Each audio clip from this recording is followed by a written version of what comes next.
کہ ہم election commission سے یہ سن رہے ہیں کہ شفاف انتخابات ہوں گے. مجھے آپ یہ بتا دیں کہ پاکستان کی پوری تاریخ میں کون سے انتخابات تھے جو شفاف ہوئے تھے؟ میرا تو خیال نہیں مجھے نہیں یاد پڑتا کہ کوئی انتخابات شفاف ہوئے تھے. معاف کیجیے گا. اگر ہم پچھلے چند انتخابات کی بات کریں جب سے ہم نے ڈیموکریسی کو دیکھا ہے تو اس میں پہلے سے پتا ہوتا تھا کہ کون سی پارٹی نے اقتدار میں آنا ہے. اور جو سابقہ انتخابات تھے 2018 کے، اس میں تو میرا خیال ہے کہ پرانے ریکارڈ بھی ٹوٹ گئے. لیکن نہ تو سیاسی جماعتوں نے نہ ہی اداروں نے جو کہ یہ طے کرتے ہیں کہ اقتدار کس کے پاس جانا چاہیے، میرا خیال ہے کہ انہوں نے سبق نہیں سیکھا. اس وقت جو کچھ ہو رہا ہے اس میں کوئی ڈھکی چھپی بات نہیں ہے کہ مسلم لیگ نون اس میں سب سے زیادہ اقتدار کی مسند کے قریب نظر آتی ہے. اور یہ جو دو بڑی پارٹیز ہیں، متحدہ قومی موومنٹ ہے یا یہ باپ پارٹی ہے، یہ جس جگہ جا کر اپنا وزن ڈالیں گی اس کا مطلب یہ ہوگا کہ ان جماعتوں نے اقتدار میں آنا ہے.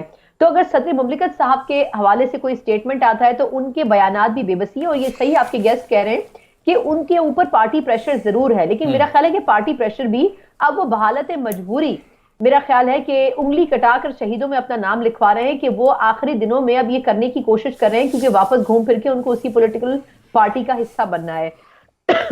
تو آئی تھنک یہ بڑا امپورٹنٹ کویسچن ضرور تھا الیکشن کمیشن کے لیے. لیکن یہ جو لیول پلینگ فیلڈ کے الزامات لگ رہے ہیں، میرا خیال ہے کہ اس کے اوپر الیکشن کمیشن کو بڑا سیریس ایکشن لینا چاہیے تھا. سب سے پہلے پیپلز پارٹی نے اس بات کو ریز کیا، لیکن کسی بھی جگہ کسی بھی سٹیج کے اوپر الیکشن کمیشن نے یہ جواب دینے کی کوشش نہیں کی. اب جب یہ آوازیں دائیں بائیں ہر جگہ سے آنے لگی ہیں تو میرا خیال ہے کہ پھر الیکشن کمیشن کو مجبور ہونا پڑا ہے. لیکن اس کے باوجود بھی جو ریزرویشنز ہیں پولیٹیکل پارٹی کی وہ الیکشن کمیشن دور نہیں کر سکا ہے. آر ٹی ایس سسٹم بیٹھا. جی سنا پاکستان تحریک انصاف نے ایک 5 رکنی کمیٹی تشکیل دی ہے. اس کمیٹی کو مینڈیٹ دیا گیا کہ تمام سیاسی جماعتوں سے جا کے بات کریں پولیٹیکل سسٹم کو اسٹرینگتھن کرنے کے لیے، اور اس کے ساتھ ساتھ جو پی ٹی آئی کو بھی تھوڑی پولیٹیکل سپیس مل سکے. تو کیا آپ سمجھتی ہیں کہ اس 5 رکنی کمیٹی کا نون لیگ، پیپلز پارٹی، استحکام پاکستان پارٹی اور سب سے جا کر رجوع کرنے کے بعد پی ٹی آئی کی وہ قیادت جو ابھی تک مقدمات سے مبرہ ہے، جن کے اوپر کوئی سنگین الزامات نہیں ہیں، وہ اس پوزیشن میں ہوگی کہ اس کو تھوڑی بہتر پولیٹیکل سپیس ملے گی اور ان کے لیے تھوڑا سا راستہ ہموار ہو سکے گا؟ آئی تھنک ویسے میں نے اس کمیٹی کا ابھی تک میں دیکھ سکی ہوں، لیکن آئی تھنک اگر یہ ہوگی بھی تو وکلا پر ہی مشتمل ہوگی. دوسری بات یہ ہے کہ ایک کمیٹی پہلے بھی بنائی گئی تھی جب پی ٹی آئی کو گورنمنٹ سے نکالا گیا تھا. اس وقت اس کمیٹی نے بات چیت کرنی تھی جس میں جو خٹک صاحب شامل تھے، دیگر لوگ شامل تھے، لیکن اس کمیٹی کے پاس پاور کچھ نہیں تھی. وہ بات کچھ کر کے جاتے تھے، عمران خان صاحب کچھ اور کہہ دیتے تھے اور اس کے بعد وہ پھنس جاتے تھے، نہ وہ ادھر کے رہتے تھے نہ ادھر کے رہتے تھے. تو آئی تھنک یہ اس میں دیکھنا ضروری ہے کہ خان صاحب اگر جیل میں بھی ہیں تو اس پارٹی کی جو کمیٹی ہے اس کے پاس مینڈیٹ کیا ہے، پاورز کیا ہے، وہ اپنے طور پر کچھ ڈیسائیڈ کر سکتی ہے یا پھر نہیں. دوسرا، اگر ہم پی ٹی آئی کی سائڈ پر جائیں تو ہمیں سمجھنا پڑے گا کہ پی ٹی آئی کے پاس اور آپشن کیا ہے. پیپلز پارٹی نے صرف نون لیگ کو سائیڈ لائن کرنے کے لیے پی ٹی آئی کو الیکشن میں لانے کی بات کر دی ہے اور کہا ہے کہ جی ان کو بھی الیکشن میں حصہ ملنا چاہیے. یہ ایک دم سے سب کے دلوں میں محبت کے پھول کیسے کھل رہے ہیں پاکستان تحریک انصاف کے لیے؟ اس لیے کیونکہ ان کو پتا ہے کہ الیکشن میں ان کے لیے سپیس کم ہوگا. تو مسلم لیگ نون کو اور اداروں کو انڈر پریشر رکھنے کے لیے وہ پی ٹی آئی کو آگے لگا رہے ہیں، اس لیے تاکہ مسلم لیگ نون کو پریشرائز کیا جا سکے. اس موقع سے فائدہ اگر پاکستان تحریک انصاف اٹھا رہی ہے تو اٹھانا چاہیے. آئینی طور پر بھی پاکستان تحریک انصاف کے وہ لوگ جن کے اوپر مقدمات نہیں ہیں انہیں الیکشن لڑنے کی بھرپور اجازت ہونی چاہیے. لیکن جس مینڈیٹ کے تحت یہ جا رہے ہیں اس میں ہم ایسے الائنس بنتے ہوئے دیکھ سکتے ہیں جن کی ہم ایکسپیکٹیشن نہیں رکھتے تھے. تو پھر میرا خیال یہ ہے کہ اگر وہ الائنس بنتے ہیں تو پھر ہمیں تمام جماعتوں جو دونوں ہاتھ جوڑیں گی، یعنی کہ پاکستان تحریک انصاف اور ممکنہ طور پر ان کے سامنے اگر پاکستان پیپلز پارٹی ہوتی ہے تو پھر یہ سمجھنا ہوگا کہ یہ کچھ مہینے پہلے تک ایک دوسرے کے بارے میں کیا بات اور کیسے کرتے تھے اور انتخابات کے وقت کیسے کریں گے. بالکل ٹھیک. روکی صاحب آپ سے جاننا چاہوں گا، پی ٹی آئی نے 5 رکنی کمیٹی تشکیل دی جس کا آج اہم اجلاس ہو رہا ہے. ہمارے مندوخیل صاحب نے ہمیں کنفرم کیا کہ چیئرمین پی ٹی آئی نے یہ مینڈیٹ دیا ہم سب کے پاس جائیں گے. تو آپ سمجھتے ہیں کہ ان کی پی ٹی آئی کی وہ قیادت جس کے اوپر کوئی سنگین الزام نہیں ہے، مقدمات کا سامنا بھی نہیں کر رہے، اب وہ آتے ہیں مین اسٹریم پولیٹیکل سسٹم میں آنا چاہتے ہیں اور وہ پولیٹیکل سسٹم کی ریئلٹیز کو ریلائز کرتے ہوئے اپنا جو کلچر ہے ڈیموکریٹک کو اڈاپٹ کرنا چاہتے ہیں. وہ جو نفرت یا ایک انتقام کی بات کرتے تھے، رلانے کی بات کرتے تھے، اس سے وہ قطع تعلقی اختیار کرنے جا رہے ہیں. تو اس کے نتیجے میں وہ پی ٹی آئی کے لوگ یا وہ پی ٹی آئی جماعت جو مین اسٹریم میں آنا چاہتی ہے اس کو کوئی سپیس مل سکے گی؟ نہیں، یہ کون کرنا چاہتا ہے اس سے لا تعلقی کا اعلان؟ یہ پی ٹی آئی انہوں نے ریلائز کیا کہ ہماری کس کی ریئلائزیشن ہے؟ ان میں سے کسی لیڈرشپ کی یا ٹاپ لیڈرشپ؟ جو ہمارے مندوخیل صاحب اور افضل شیر مرزا صاحب کو کہنا ہے کہ یہ جن کو گو ہیڈ ملا ہے چیئرمین پی ٹی آئی سے ملا، تو اس کا مطلب ہے کہ ان کے لیول پہ بھی ریلائزیشن ہے. Let's see. تو آپ اتنے قریب رہے ہیں چیئرمین پی ٹی آئی کے, تو آپ سمجھتے ہیں کہ ان کے اندر ریلائزیشن نہیں آ سکتی, چونکہ وہ کہتے ہیں پالیٹکس کے اندر یو ٹرن لینے میں کوئی مذائقہ نہیں ہوتا, اگر وہ یو ٹرن لے لیتے ہیں اور اپنی اصلاح کر لیتے ہیں تو پارٹی کو ایک نئی ڈائریکشن ملے گی. پھر پارٹی کو ہر چیز کو تباہ کر دیا, ساری چیزیں اپنے مقام پہ پہنچ گئیں. وہ مانتے ہیں اس چیز کو؟ نہیں, یہی تو کہہ رہا ہوں نا, اگر آپ کہہ رہے ہیں کہ اب وہ مانتے ہیں اس چیز کو, اب وہ مانتے ہیں, تو پیچھے بچہ کیا؟ تمام لوگوں کے کیریئرز برباد ہو گئے, پولیٹیکلی ہر کوئی انسٹیبل ہو گیا, ملک سے لے کے جو پارٹی کے لوگ ہیں. اور آج اگر آپ مان جاتے ہیں, یعنی میں yet have to understand this thing کہ یہ کیا ہے پھر, یعنی حیرت کی بات ہے. وہ کہتے ہیں شاید اس سوچ بدلنے سے شاید تھوڑی سی ایٹ لیسٹ شاید انہیں ڈھیل مل جائے, انہیں یا ان کے وہ لوگ جو باہر ہیں جو ابھی تک کچھ گرفتار نہیں ہوئے یا ابھی ریسنٹلی گرفتار ہوئے ہیں, ان کو کوئی ڈھیل مل جائے اور وہ الیکشن سے قریب کچھ اپنا رول پلے کر سکے. کچھ نہ کچھ تو وہ ایٹ لیسٹ ایکسپیکٹ کر رہے ہیں. آئی ڈونٹ نو جی, کچھ نہیں کہہ سکتا ہوں, کیونکہ مجھے اتنا پتہ ہے کہ ٹریچری جو ہے یا جو بھی چیز جو ہے, اس چیز کا ریزلٹ کبھی ٹھیک نہیں آتا. آپ کو بہت سارے معاملات میں بالکل فیئر ہونا پڑتا ہے, اور آپ کو وہ جو درست لائن ہے وہ اڈاپٹ کرنا پڑتا ہے, آپ کو 2+2 4 کہنا پڑتا ہے. اعتبار کون کرے گا؟ بالکل صحیح. یعنی ان چیزوں کے اوپر آئی ڈونٹ نو, مجھے نہیں سمجھ کہ کیسے کوئی اعتبار کرے گا, یا کیا باقی لوگوں کو بہت کچھ ہو چکا ہے, بہت کچھ ہو چکا ہے. اسد عمر صاحب جب گرفتار ہوئے تھے, پھر رہا ہوئے, انہوں نے ایک پریس کانفرنس کی, کہا سیاست سے الگ ہو رہا ہوں, لیکن اس کے بعد ان کی وابستگی رہی. آج انہوں نے باضابطہ طور کے اوپر پاکستان تحریک انصاف سے علیحدگی اختیار کر لی ہے. اسد عمر کا پی ٹی آئی سے علیحدگی کو ایک بڑا اپسٹ سمجھتے ہیں, اور اسپیشلی جو انہوں نے پوائنٹ آؤٹ کیا ہے کہ وہ کہتے ہیں میں پہلے بھی کہتا تھا کہ ریاستی اداروں کے ساتھ تصادم کی پالیسی درست نہیں ہے, تو انہوں نے بھی اس چیز کو سٹیمپ کیا ہے کہ پارٹی کی پالیسی غلط تھی. دیکھیں, اسد عمر جیسے لوگ اس پارٹی کا فیس تھے, اگر ہم کہیں نا کہ اس نے کیا نہیں ہے کچھ, تو پارٹی کا مین کرداروں میں سے اسد عمر کا ایک کردار تھا. اب اسد عمر کا پارٹی کو چھوڑنے سے پہلے کافی عرصہ سے جس طرح نگلیکشن کا وہ شکار رہا, یا اسد عمر کو جس طریقے سے کارنر کیے رکھا ہے انہوں نے, تو فائنلی اسد عمر کو چھوڑنا پڑی پارٹی. اور اگر کوئی یہ کہے نا کہ وہ اس نظریہ یا بیانیہ سے ہٹ کر رہ سکتا ہے اس پارٹی میں, تو کوئی اس کی سروائیول نہیں ہے. لیکن اسد عمر جیسے آدمی نے بہت کچھ پارٹی کو دیا ہے, پارٹی کے لیے نقصان دہ ہے اسد عمر کا چھوڑنا, لیکن ہو کیئرز, کس کو پرواہ ہے. اچھا, جتنے اسد عمر صاحب کے اب ٹیلنٹ کی, ان کی خدمات کو آپ ایکسیپٹ کر رہے ہیں, تو ایسے قابل قدر لوگوں کی تو استحکام پاکستان پارٹی کو مجھے یقیناً اشد ضرورت ہوگی. تو کیا کوئی اگر کوئی وہ آپ کی طرف رجوع کریں تو کوئی پاسبلٹی؟ میرے خیال میں انہوں نے اس کو اسد عمر کے ساتھ انہوں نے کیا ہوا تھا, پہلے کانٹیکٹ کیا تھا, اور آئی ایم ہوپ فل کہ ابھی بھی ان کا کانٹیکٹ ہوگا. کیونکہ دیکھیں نا, آپ ایک چینل کے اندر کام کرتے ہیں, اور آپ نے فرسٹ چینل ہے آپ کا یہ, ابھی آپ تو دوسرے چینل سے آتے ہیں, لیکن اگر آپ کا فرسٹ چینل ہے تو آپ پوری ٹیم کے ساتھ آپ کا رابطہ ہوگا. جی بالکل. آپ جہاں پہ بھی جائیں گے آپ کا دوبارہ ان کے ساتھ کنیکشن کون سی دیر لگے گی. تو یہ وہ لوگ ہیں جن کی پہلی پولیٹیکل پارٹی یہی تھی, انہوں نے سارا ٹائم یہاں گزارا ہے. استحکام میں بھی تو سارے وہی لوگ ہیں, تو کنیکشن دے آر کنیکٹڈ میرے خیال میں. تو اسد عمر صاحب اگر پازیٹیو رسپانس دیتے ہیں تو لیکن دیکھیں نا کیا میں وہی کہہ رہا ہوں کہ دیکھیں کیا اسد عمر آگے الیکشن لڑنا چاہیں گے, کیونکہ اسد عمر جیسے بندے یہ وہ لوگ ہیں جن کی ڈیپینڈنسی پارٹی کے اوپر 100% ہوتی ہے. ان کا اپنا کو حلقہ یا اپنی اس طرح کی جو پبلک کے اندر ان کی انٹری نہیں ہوتی ہے. تو اسد عمر کے لیے تو, اور اس طرح کے لوگوں کے لیے تو اس وقت میرے خیال میں پالیٹکس میں کرنا بھی آگے مشکل ہے, ہلکے کی politics. How would you do it, I don't know. PTI کے تو وہ معاشی لحاظ سے ایک بڑے ہیرو تصور کیے جاتے تھے, اگرچہ کچھ وہ اس طرح ڈیلیور نہیں کر سکے جو اس وقت کے تقاضا تھا, لیکن آپ کی پارٹی کے اندر پھر اس اینگل سے تو ایک اچھا ایڈیشن یقیناً ہو سکتے ہیں میرے خیال میں. ڈیفینیٹلی پارٹی تو ہمیشہ چاہتی ہے بڑا نام کو آئے, کیوں نہیں چاہے گی. بالکل ٹھیک. سنا بہت سے پاکستان تحریک انصاف کے لوگوں نے جنہوں نے پریس کانفرنس کی اور کہا کہ سیاست سے اب ہم توبہ طائب ہو چکے, لیکن اس کے بعد کچھ دنوں بعد ہم نے دیکھا کہ انہوں نے کوئی نہ کوئی پارٹی جوائن کر لی. کیا آپ توقع کرتی ہیں کہ اسد عمر صاحب, جن کا ایک طویل ایک پولیٹیکل ان کا کیریئر ہمارے سامنے ہے, اور انہوں نے گراؤنڈ کے اوپر بڑی ورکنگ بھی کی اور بڑے سٹرگل کرنے والے پارٹی کارکن ہیں, تو آپ سمجھتے ہیں کہ وہ آئی پی پی کسی جماعت میں جا سکتے ہیں, یا ان کی جو یہ ٹویٹ ہے وہ حتمی فائنل ہے کہ سیاست سے وہ بھی توبہ طائب ہو گئے؟ دیکھیے, میرا خیال ہے کہ وہ جو ایک آئیڈیل ٹائم تھا جب پریس کانفرنسز کا موسم تھا, اس وقت اسد عمر صاحب سے ایکسپیکٹ کیا جا سکتا تھا کہ وہ کرتے, لیکن اگر انہوں نے اس وقت پریس کانفرنس نہیں کی اور آئی پی پی میں شمولیت اختیار نہیں کی, تو اس وقت یہ کہنا میرا خیال ہے کچھ زیادہ کلیئر نہیں ہوگا, کیونکہ وہ اپنے کیسز فیس کرتے رہے.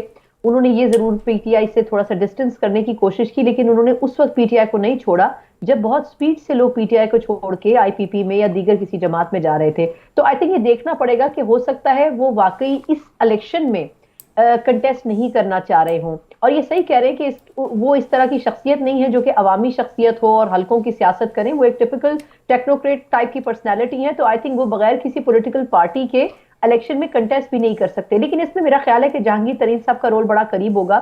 ان کی اور جو ان کی کیمسٹری تھی وہ شاید کسی حد تک بہتر تھی, اور ہو سکتا ہے کہ لاسٹ مومنٹ کے اوپر ہم دیکھیں کہ اسد عمر صاحب شمولیت اختیار کریں. لیکن اگر انہوں نے کرنی ہوتی تو میرا خیال ہے وہ پہلے کر لیتے, جب ان کے اوپر یہ پریشر ڈالا جا رہا تھا کہ وہ پی ٹی آئی کو چھوڑ دیں. اگر انہوں نے اس وقت پریشر کو فیس کر لیا تو اب تو اس وقت شاید اتنا پریشر نہ ہو ان کے اوپر. لیکن اگر وہ الیکشن کے حوالے سے ایک بڑا کلیئر کہہ رہے ہیں کہ میں الیکشن کنٹیسٹ نہیں کر رہا, تو ہم سب کو پتا ہے کہ الیکشن میں اب ٹائم بہت کم رہ گیا ہے. تو آئی تھنک ہو سکتا ہے کہ وہ اس الیکشن کو اسکپ کرنا چاہیں.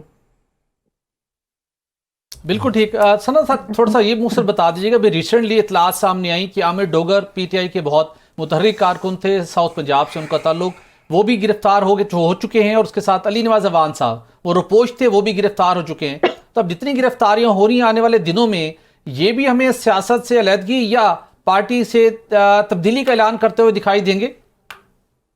دیکھیے میرا خیال ہے کہ یہ تو پی ٹی آئی کی جو اپنی لیڈرشپ ہے ان کو یہ سمجھنا پڑے گا. اور بھی بہت سے لوگ ہیں, مراد سعید میرا خیال ہے وہ سر فہرست شخصیت ہیں جن کی سب سے زیادہ تلاش ہوگی اداروں کو, اور اس قسم کے کچھ دیگر لوگوں کی بھی. تو آئی تھنک لسٹ بہت لمبی ہے, اور یہ فرسٹ ایئر کے بعد اب کام کر رہے ہیں سیکنڈ اور تھرڈ ایئر کے اوپر, یعنی کہ یہ اس لیڈرشپ کو بھی ختم کر رہے ہیں. اکثر جب ہم پی ٹی آئی کے لوگوں سے بات کرتے ہیں تو ہم ان سے یہ پوچھتے ہیں کہ آپ یہ کہتے ہیں کہ کھمبے کو بھی اگر ہم ٹکٹ دیں گے تو اس کو بھی ووٹ پڑ جائے گا, یہ بھٹو صاحب کہتے تھے. لیکن اگر آپ کے پاس کوئی بندہ ہی نہیں ہوگا الیکشن کنٹیسٹ کرنے کے لیے, چاہے وہ سڑک پہ چلتا ہوا ایک عام شخص ہی کیوں نہ ہو, تو پھر آپ الیکشن میں کنٹیسٹ کیسے کریں گے؟ تو میرا خیال ہے کہ اسٹریٹجی یہ اپنائی گئی ہے کہ پی ٹی آئی کے پاس کوئی کینڈیڈیٹ ہی نہ بچے. جو اکا دکا دوسرے لوگ ہیں جب وہ کارنر میٹنگز کرنے کی کوشش کرتے ہیں, جیسے لاہور میں انسیڈنٹ ہوا تھا تو وہ کارنر میٹنگز نہیں کرنے دی گئی. تو میرا خیال ہے کہ جو بھی پی ٹی آئی کا ووٹ بینک اسٹیگننٹ ہے, اسٹرانگ ہے, جو اپنی جگہ موجود ہے, اس کے لیے یہ بہت بڑا چیلنج ہوگا کہ وہ کس طرح بیلٹ پیپر پہ پی ٹی آئی کو منتخب کرواتی ہے. جی بالکل ٹھیک, یہ یقینی طور کے اوپر یہ میٹر کرے گا. ناظرین یہاں پر ایک بریک لیں گے, اور بریک کے بعد بات کریں گے کہ بنی گل ہاؤس انچارج انعام اللہ شاہ کے انکشافات کیا آنے والے دنوں میں بشرا بی بی کے لیے کوئی مشکلات پیدا کر سکتے ہیں. Stay with us. Welcome back ناظرین, ہمیں جوائن کیا ہے خزوزر چٹان صاحب نے, پاکستان پیپلز پارٹی کے رہنما. چٹان صاحب بہت شکریہ. آپ سے جاننا چاہوں گا, نون لیگ اور پیپلز پارٹی کی تلخیاں ویسے تو بڑھ رہی ہیں, لیکن عرفان صدیقی صاحب کہتے ہیں کہ ممکن ہے کہ انتخابات کے بعد پاکستان پیپلز پارٹی اور نون لیگ ایک مرتبہ پھر مل بیٹھیں اور حکومت کا حصہ ہوں.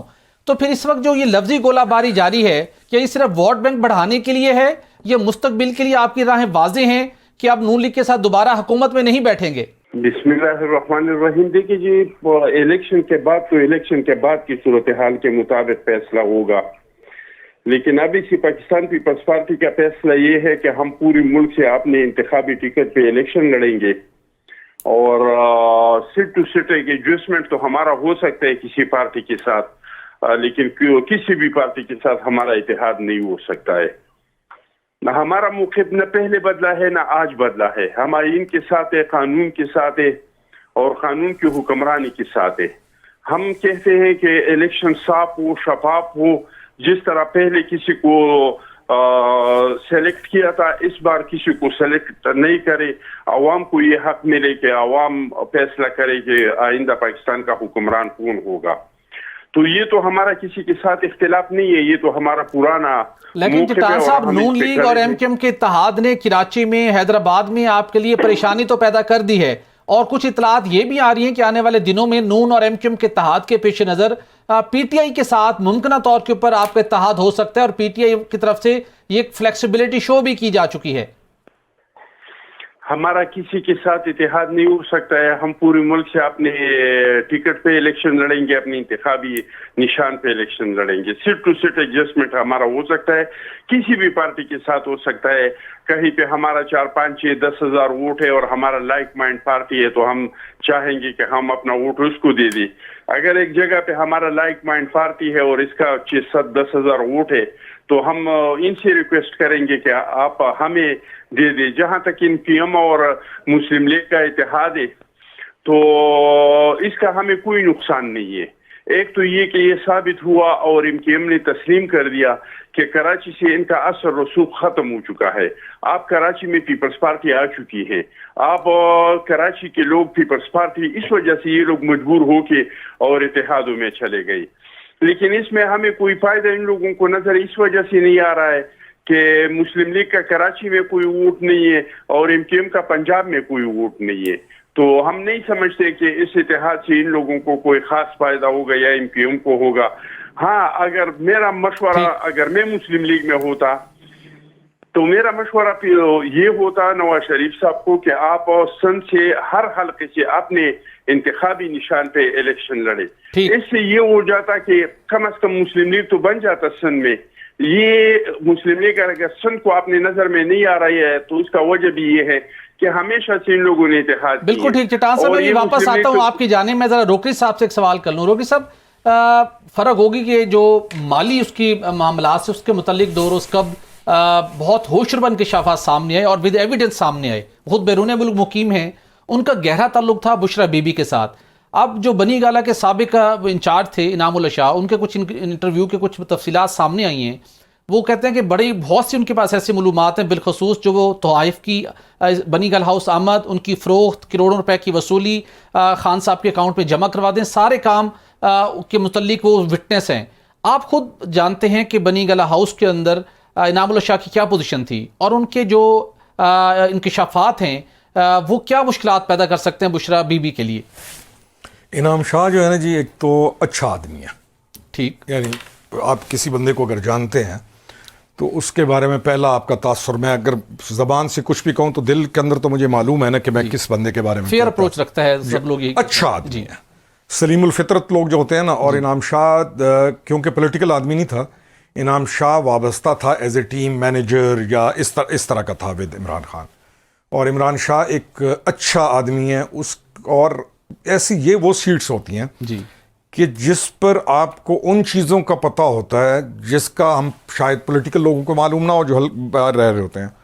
تو ڈرائیور ہو گیا, گھر کے اندر جس نے ملازمت کی ہو, یا جو آپ کا باورچی ہو گیا, مینیجر ہے, تو ان لوگوں کے پاس, اور یہ کیونکہ انعام شاہ کے پاس تھا کنٹرول سارا بنی گالہ کے ہاؤس کا اور وہ وغیرہ, تو اس کی باتیں جتنی بھی ہوں گی وہ خطرناک بھی ہوں گی اور اہم بھی ہوں گی. انہیں بنی گالہ ہاؤس سے نکالا کیوں گیا تھا ویسے؟ وہ ایک آپ نے بھی سنی ہوگی, ایک آڈیو لیک ہوئی تھی, آپ کے پاس ساروں نے سنی ہے وہ, جس میں کو طائف کے اندراج کے بارے میں آڈیو. تو اس کے بعد اس کو وہاں سے نکالا گیا کہ اس نے کوئی جو ایشو ہوا تھا کہ تم نے اندراج کیوں کیا. وہ ایک پرسنل چیز ہے, وہ انعام شاہ خود ساری چیزیں بتائے گا. لیکن انعام شاہ کا بولنا جہاں خطرناک ہے وہاں اہم بھی ہے. خطرناک فار دا پرسن جس کے بارے میں بولے گا, اور اہم اس لیے کہ یہ وہ ایک پرائم وٹنس بھی ہے, بلکہ بہت ساری چیزیں انعام شاہ کو جو ہم لوگوں کو نہیں معلوم اس کو معلوم ہوں گی. اچھا, ابھی کچھ ایسی چیزیں ہیں جو ابھی تک منظر عام پر نہیں ہے اور انعام شاہ جانتا ہے. دیکھیں نا, میرے گھر میں کوئی بھی اگر جو رہ رہا ہے یا میری چیزوں کو جو اس طریقے سے کیٹر کر رہا ہے, تو یہ بڑی سیٹ تھی اور انعام شاہ الیکشن سے پہلے کا ہے. پھر انعام شاہ میں جیسا آپ کو بتا رہا ہوں کہ ایک وزادار آدمی ہے, اس کی جو ریپیوٹ ہے امنگ پارٹی بہت اچھی ریپیوٹ ہے. ٹھیک. تو ایک اس طرح کے آدمی کا, سلیم الفطرت جب میں نے لفظ استعمال کیا اس کے لیے, تو ایسے آدمی کا بات کرنا معنی رکھتا. بالکل ٹھیک. آپ ہمیشہ اندر کی کچھ نہ کچھ خبر لازمی رکھتے ہیں. انعام شاہ کے یہ بیانات بشرا بی بی کے لیے, چیئرمین پی ٹی کے لیے کچھ آنے والے دنوں میں مزید مشکلات میں اضافے کا باعث بن سکتے ہیں؟ دیکھیں ڈیفینیٹلی وہ چیزیں جو چھپی پڑی ہوں, وہ چیزیں جو منظر عام پہ نہ ہوں, اور وہ اگر آ جائیں تو مسائل تو بڑھتے ہیں. مسائل ہی تو ہیں جن کی طرف, یعنی انہی مسائل سے تو بچنا ضروری تھا جس کی طرف آپ گھسیٹ کے ہر کسی کو لے گئے. بس بالکل ٹھیک. ثنا, آپ سے جاننا چاہوں گا, اس سے پہلے ریحام خان نے بھی ایک کتاب لکھی, بہت سے انکشافات انہوں نے کیے, لیکن وہ کوئی فرق نہیں پڑا اس وقت چیئرمین پی ٹی آئی کی ان کے رول کے حوالے سے, ان کی پالیٹکس کے حوالے سے. لیکن اب فرا گوگی کے پہلے ان سے متعلق جو انہوں نے پیسے بنائے, انہوں نے ان کی جو آمدن تو کم تھی, اثاثوں میں بہت زیادہ اضافہ ہوا. اس کے بعد اب بشرا بی بی سے متعلق جو انکشافات سامنے آ رہے ہیں سابق انچارج بنی گالہ ہاؤس کے انعام اللہ شاہ کے, کیا یہ چیئرمین پی ٹی آئی کے لیے اور بشرا بی بی کے لیے کوئی واقعی بڑی مشکل پیدا کرنے جا رہے؟ دیکھیے, میرا خیال ہے کہ اس خبر کی ٹائمنگ بڑی امپورٹنٹ ہے کہ یہ خبر اب کیوں آئی, یہ انعام اللہ شاہ صاحب اب منظر عام پر کیوں آئے, اور جو کچھ انہوں نے ٹی وی پر کہا ہے یہ صرف میرا خیال ہے 10 یا 20% ہے. obviously وہ ساری باتیں تو ٹیلی ویژن پر نہیں کر سکتے ہیں, تو ہمیں یہ ضرور دیکھنا چاہیے کہ یہ اس ٹائم اگر سامنے لائے گئے ہیں, الیکشن میں چند ماہ رہ گئے ہیں, آخر کرنا کیا چاہ رہے ہیں وہ لوگ جو کہ ان کو لے کر آئے ہیں. یہ اپنی مرضی سے تو پہلے بھی نہیں آئے تھے اور نہ ہی اپنی مرضی سے اب آئے ہوں گے. اس میں کوئی دو رائے نہیں ہے کہ ان کے پاس بہت سے راز ضرور موجود ہوں گے، لیکن اب ان رازوں کو استعمال کرنے کا وقت آ گیا ہے۔ جہاں تک فراگوگی کی بات آپ نے کی ہے تو میرا خیال ہے کہ پچھلے 8-10 مہینے میں 2 سے 3 مرتبہ ہمیں ایسا لگا کہ فراگوگی کو گرفتار کر لیا جائے گا، لیکن وہ ایک ملک سے دوسرے اور دوسرے سے تیسرے ملک گھومتی رہی، ان کے شوہر ایک ملک میں دوسری جگہ، جب وہ کروڑوں اربوں روپے یہاں سے لوٹ کر لے کے جا رہی تھی اس وقت کسی نے نہیں پوچھا، اور جب وہ چلی بھی گئیں اس وقت بھی کسی نے نہیں پوچھا۔ لیکن المیہ یہ ہے کہ بہت سے ثبوت ہونے کے باوجود بھی ہم ان کو نہ ان کے شوہر کو پاکستان واپس لا سکے ہیں۔ جہاں تک بشرا بی بی کا تعلق ہے تو جو بنی گالا کے اندر رہنے والے لوگ ہیں یا جو خان صاحب کے قریب رہنے والے ہیں ان کو یہ اچھی طرح پتا ہے کہ بہت سے معاملات ایسے تھے جن کا شاید خان صاحب کو پتہ بھی نہیں ہوتا تھا، اور وہ ان کی اہلیہ ان معاملات کو ڈیل کرتی تھی۔ یہ تو میرا خیال ہے ایک ایسی بات ہے جو زبان زد عام ہو چکی ہے۔ اب اس کے لیے صرف پریکٹیکل گراؤنڈ کے اوپر آپ کو ثبوت چاہیے، اور یہ آڈیو کال جس کا حوالہ دیا ہے بالکل درست حوالہ دیا ہے، لیکن یہ آڈیو کال اس ٹائم پر آنے کے بعد پھر خاموشی بھی چھا گئی تھی۔